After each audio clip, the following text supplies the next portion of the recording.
Écoutez-moi. En 3 heures, 2 premiers centres de dépannage viennent de se créer.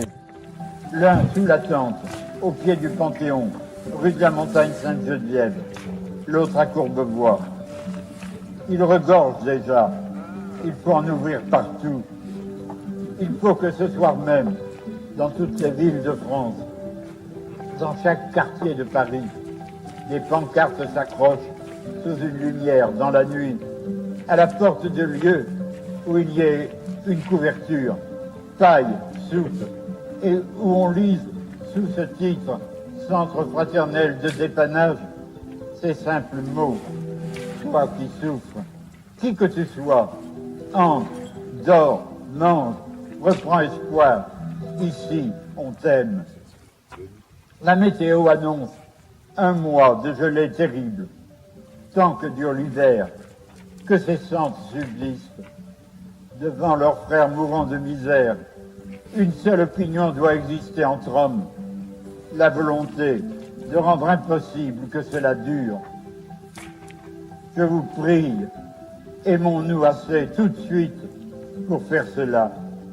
Que tant de douleurs nous ait rendu cette chose merveilleuse, l'âme commune de la France.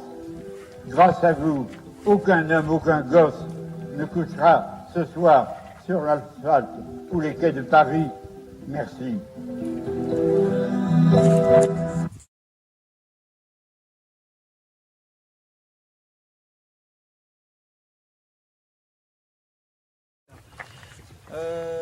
Donc moi j'ai trouvé bon de vous relire, écrit par l'abbé, le début d'Emmaüs. Parce qu'en fait cette année les 70 ans et c'est bien de réentendre écrit par l'abbé Pierre. C'est lui qui l'a écrit de ces mots dans une revue qui avait été faite pour les 30 ans. Donc on est à 70 ans aujourd'hui. Je trouve que c'est intéressant d'entendre ces mots. La naissance du mouvement. Les premiers compagnons. Ils venaient parce qu'ils étaient brisés ou désespérés. C'est tout. Mais ce qu'ils allaient vivre, inattendu, allait pour chacun à sa façon donner à la vie un autre sens. Le premier a été un suicidé, rescapé. C'était un assassin. 20 ans avant, il avait tué son père dans un moment de colère désespérée. Gracié après 20 ans de bagne, la situation familiale qu'il retrouvait était atroce. Il tenta de se tuer. On m'appela à l'aide. Mais quand je lui parlais, je vis bien qu'il n'écoutait rien. Il n'avait qu'une pensée, recommencer et ne plus manquer son suicide. C'est alors que notre Emmaüs est né. Parce que sans réflexion, sans calcul, j'ai fait pour ainsi dire le contraire de la bienfaisance. Au lieu de dire « tu es malheureux, je vais te donner un logement, du travail, de l'argent », les circonstances m'ont fait dire exactement le contraire. Je ne puis que lui dire, parce que c'était la réalité. Tu es horriblement malheureux, et moi je ne peux rien te donner. Des biens de ma famille, j'ai tout laissé. Aujourd'hui député, je ne suis pas pauvre, recevant l'indemnité parlementaire, mais je n'ai que des dettes.